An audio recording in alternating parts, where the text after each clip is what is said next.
예수님의 두 제자가 예루살렘에서 25里떨어진 엠마오로 가고 있습니다. 왜 그들은 예루살렘을 떠나서 엠마오로 가고 있었을까요? 그들도 본래 예루살렘에 있었습니다. 그들도 예수님을 따라다녔습니다. 그런데 그때에는 열정도 있었고 소망도 있었고 믿음도 있었습니다만 예수님께서 십자가에 달려 죽으신 후에 무덤에 안장되고 난 다음 모든 소망이 사라졌습니다. 그들의 믿음도 사라지고 말았습니다. 그래서 지금 그들은 예수님이 묻혀 있다고 생각되는 죽어 그렇게 묻히신 예루살렘을 떠나서 자신들의 집으로 추정되는 이 엠마오로 가고 있습니다. 그런데 이들은 이미 들었습니다. 23절에 보면 예수님의 무덤이 비어 있다는 사실을 들었습니다. 또 24절에 보면 예수님께서 살아나셨다, 다시 살아나셨다는 천사들의 그 소식을 들었어요. 천사들이 그렇게 말하는 걸 보았다는 증언을 들었습니다.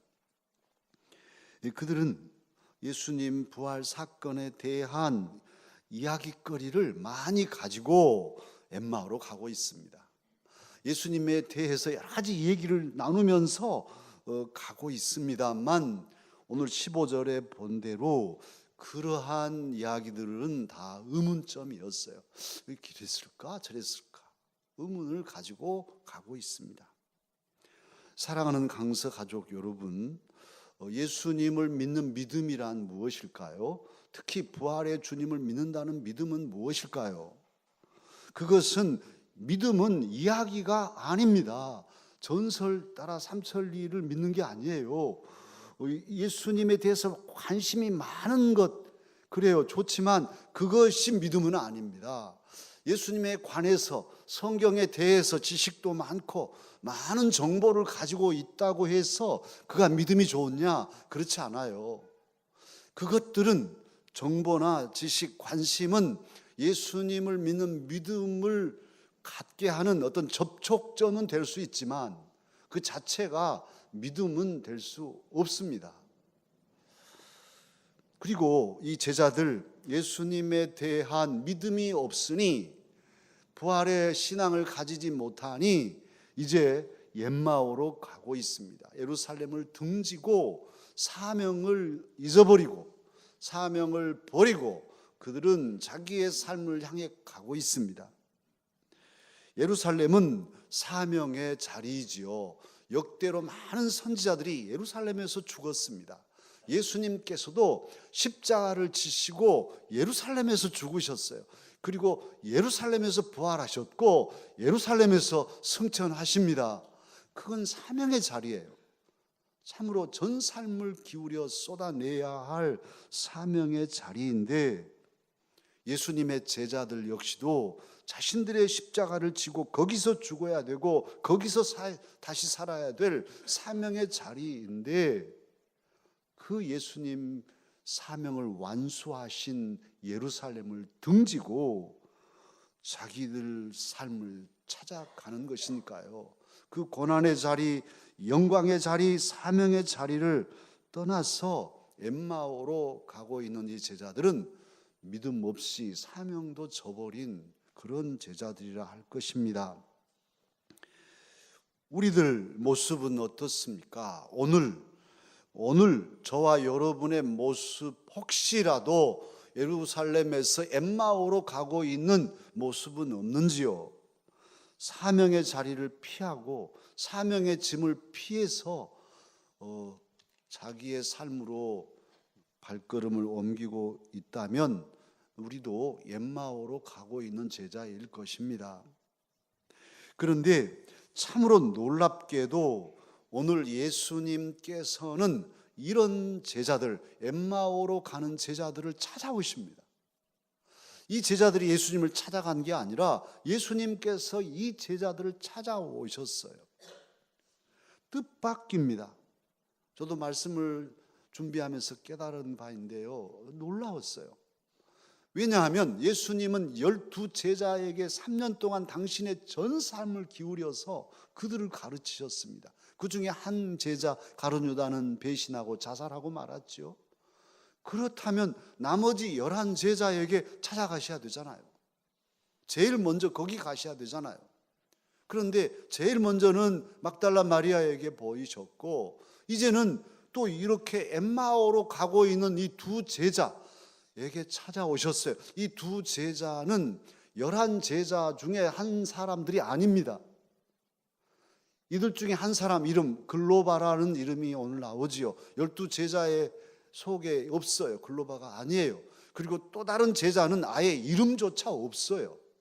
그런데 웬일인지 예수님은 예루살렘에 문 꽉 닫아놓고 벌벌 떨고 있는 그 11제자에게 가시지 않고 나중에 가시지만 먼저는 이 엠마오로 가고 있는 이 못난이 제자들을 찾아오셨어요. 정치인들이 쓰는 용어 중에 주류, 계파를 할 때 무슨 당 주류, 파, 비주류파 하죠. 주류란 강물의 원류를 말해요. 셋강이 아니고 진짜 한강, 저기 팔당 댐 이후 전에 북한강, 남한강 이런 게 아니고 한강, 본류, 이게 주류입니다. 주류. 실세, 다수파, 이 주류인데 예수님의 제자의 주류는 11제자가 주류예요. 그리고 이 글로바라든지 이름 없는 사람들은 다 비주류이죠. 소수파, 있으나 마나한 사람들, 주변에 변두리 사람들, 예수님 제자하면 탁 예수님 발 앞에서 이렇게 예수님하고 같이 밥 먹으면 저 뒤에서 이렇게 쳐다보면서 부러워하는 그 변두리 사람들이 바로 이 두 사람, 이 그 중에 한 사람들이죠. 그런데 예수님은 주류를 찾지 않으시고 비주류 이들을 찾아오셨어요.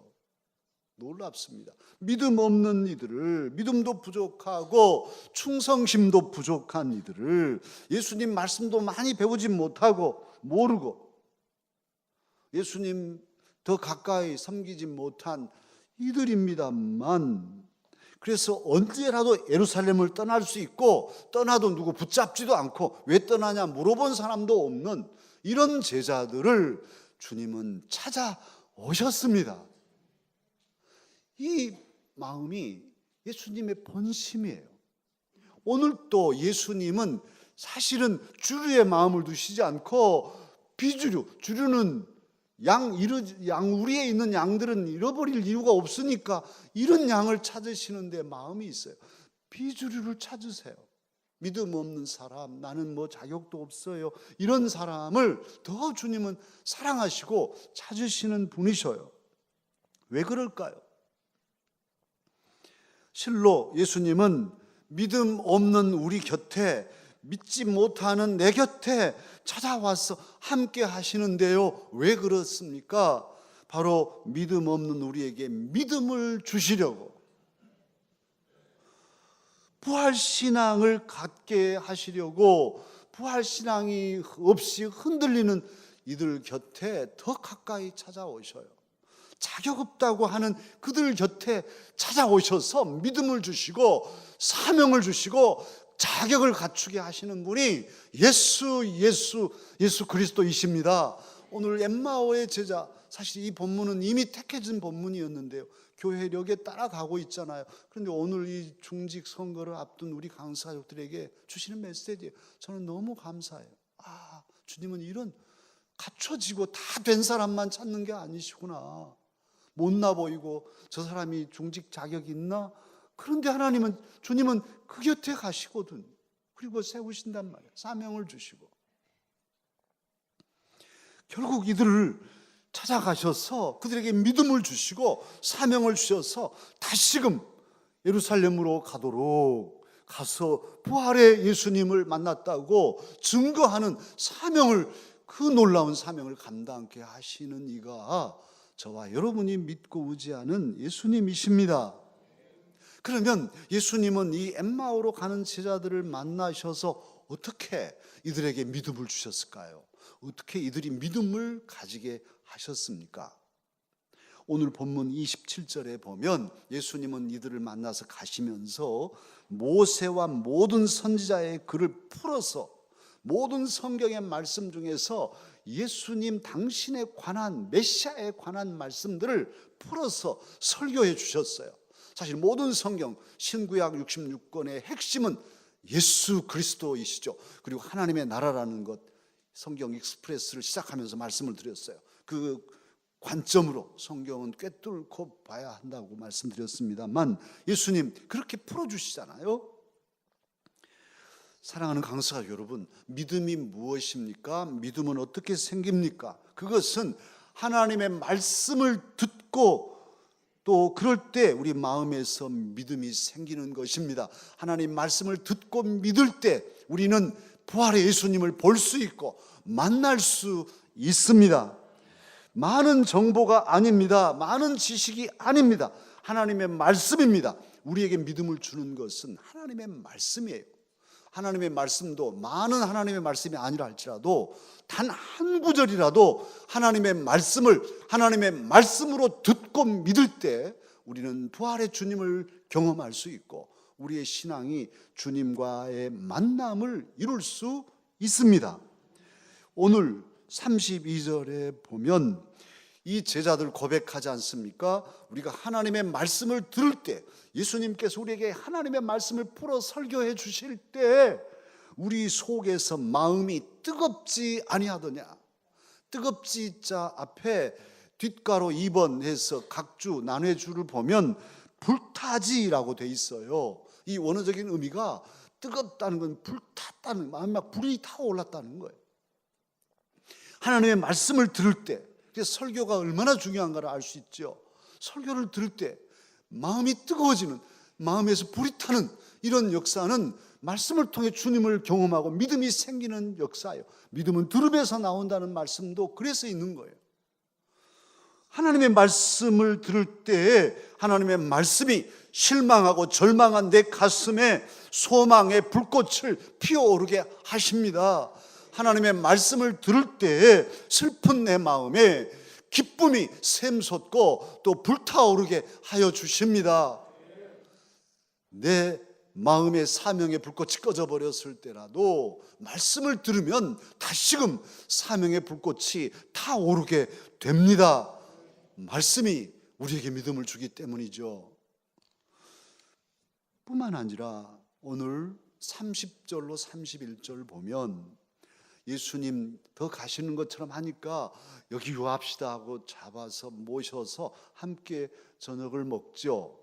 그런데요, 이 떡을 드실 때 예수님께서 떡을 가지시고 축사하십니다. 성찬식 때 담임 목사도 기도하잖아요. 또 때로는 이렇게 축성하는데 천주교에서는 신부가 떡을 가지고 축성하면 들어서 축성할 때 화채설, 예수님의 진짜 몸으로 그 기도하는 순간 예수님이 진짜 몸이 된다고 천주교는 그러죠. 우리는 주님께 기도할 때 성령님께서 임재하시고 성령님을 통해 예수님의 몸이, 예수님의 피가 그 예수님께서 성찬 안에 임재하신다고 우리는 믿어요. 우리 장로교는 영적 임재설입니다. 오늘 예수님께서 기도하시고 감사의 기도를 드리신 다음에 떡을 떼서 주었는데 제자들의 눈이 밝아진 거예요. 예수님이시다고 예수님을 볼 수 있었습니다. 할렐루야. 이 떡댐을 가리켜서 서방교회 교부인 어거스틴과 동방교회 교부인 크리소스톰은 두 분 다 이것은 성만찬이었다 이렇게 해석합니다. 이날 저녁에 예수님은 최후의 만찬처럼 이 두 제자들에게 성만찬을 하셨던 거예요. 이 성만찬을 가리켜서 어거스틴은 보이지 않는 은혜들, 볼 수 없는 그런 은혜들이 보여지는 그런 징표, 표적이다, 이렇게 사인이라 이렇게 말씀하고 있어요. 그래서 성만찬을 가리켜 보이는 말씀이라고 합니다. 예수님 배울 수 없지만 성만찬을 우리는 눈으로 보면서 야, 예수님의 몸이다 이렇게 바라볼 수 있어요. 말씀을 보는 것이 성만찬이에요. 그러니 우리가 귀로 듣는 말씀, 귀로 들어서 먹는 설교의 말씀으로 우리는 믿음을 얻고, 또 눈으로 보고 입으로 먹어서 받아들이는 말씀인 이 성만찬을 통해서 우리는 부활의 예수님을 만나고 부활의 예수님을 보고 그 예수님과 교제할 수 있습니다. 오늘 저와 여러분 이제 하나님의 말씀을 들을 때 그러기에 온 마음을 다해서 마음이 뜨거워지도록 불타오르도록 마음을 기울여 들으십시다. 그리고 성만찬도 정성으로 참여하십시다. 그럴 때 우리는 부활의 주님을 만날 수 있기 때문입니다. 부활의 신앙을 가지게 된 제자들 오늘 어떻습니까? 즉시로 그 밤이 지나지기 전에 저녁 식사하다가 돌아서서 예루살렘으로 갑니다. 그리고는 예수님 부활의 주님을 우리가 만났다고 그들은 담대히 증거하였습니다. 오늘 35절이 그 말씀이죠. 아마도 이 사람들은 계속 거기에 남아서 기도했을 것이고 오순절 성령의 체험을 하고 예루살렘 교회가 세워지는데 이들이 초석이 되어서 사명을 예루살렘에서 감당하여 어머니 교회인 예루살렘 교회를 든든히 세워갔을 것입니다. 사랑하는 강서 가족 여러분, 말씀을 들으면 이렇게 부활의 주님을 만날 수 있고 엠마오로 가던 그런 인생의 발걸음을 다시금 돌이켜서 사명의 장소로 향할 수 있습니다. 인생의 역전, 믿음의 역전, 사명의 역전은 말씀을 들을 때 이루어집니다. 오늘 이 자리가, 오늘 이 시간 이 자리가 저와 여러분에게도 삶의 역전의 자리일 수 있습니다. 사명의 역전을 이루는 은혜의 자리가 되기를 주님은 원하십니다. 주님은 오늘 우리 모두 말씀을 들음으로 마음이 뜨거워지기를 원하십니다.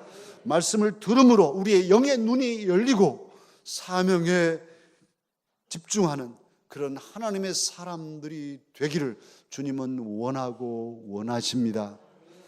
기도하겠습니다.